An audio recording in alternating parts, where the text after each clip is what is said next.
Ahojte, vítam vás u ďalšieho videa zo série Farmy 17. Máme tu ďalšiu novinku, ktorá sa udiala a je to dosť veľká a zaujímavá vec, ktorú veľa ľudí zrejme ani nečakalo, že sa niečo ešte také stane. A to je, že Ela skončila v posteli s Rišom iba deň na to, čo Igor odišiel. Fú, prekvapenie na farme.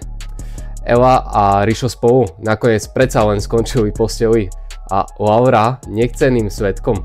No tak to som si mohol mysleť. Tak poďme si to teda spoločne prejsť, že čo sa vlastne udialo. Ale ešte predtým, ako sa na to vrhneme, strašne veľa ľudí z vás, čo sledujete tieto videá, nie je prihlásených u mňa na odbere na kanály. Tak určite neváhaj, choď tam daj ten odber, ja ďaká tomu sa budem môcť ďalej zlepšovať a robiť to, čo aj robím. A ďakujem vám všetkým za podporu.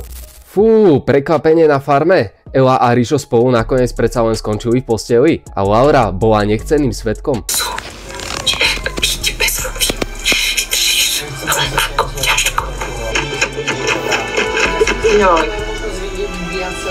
Ja som tu 61 dní, ja som už hotová.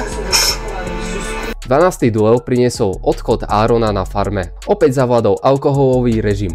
Umelá inteligencia Alica znovu poslala farmárom zásobu alkoholu a tento raz to dopadlo ešte šialenejšie ako minule.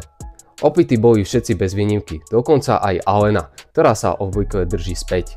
Jediná zostala triezva Dorota, ktorá dodržala svoj sľub, že už nebude piť a práve vďaka tomu bola svedkom najväčšieho farmárskeho škandálu tejto sezóny. Keď sa všetci smiali, popíjali a postupne zaspávali, nikto netušil, že o pár centimetrov ďalej vzniká nový erotický románik na farme.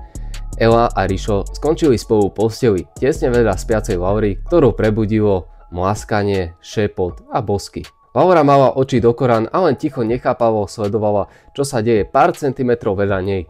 Nemôže uveriť, čoho je táto 19-ročná študentka dvoch vysokých škôl vlastne svedkom. Ja sa pozriem a tam pusinka. Neverí Laura, čo sa to práve vedľa nej deje. Najväčší šok prišiel ráno. Alena upozornila, že Ela ešte pred včerom namotávala Igora. Flirtovala, objímala sa s ním, vysielala mu signály a teraz prelomili sa ľady 24 hodín po odchode Igora. Je zdesená Alena v spovednici, v ktorej dokonca Ela ukazovala za jej prítomnosti divákom odhalené prsia. Ty chceš dve veci naraz? Hej. Aha.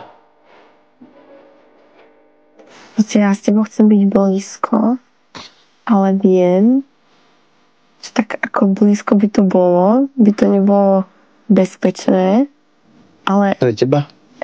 Pre nás. Ale neviem si predstaviť, že by sme sa spolu nebavili, lebo ja sa veľmi chcem s tebou baviť, veľmi. Som bol veľmi zložitej situácii, rozumiem ti. Určite by som nebol povedal, že ešte niečo také nás môže čakať na tejto farme, že tam ešte budú vznikať nejaké romániky, vzťahy a podobne. Toto ja osobne som ešte nečakal, takto pred finále. Ale dajte mi vedieť určite do komentáru, čo si o tom vymyslíte, ja si to rád prečítam a my sa vidíme u ďalšieho videa. Čaute!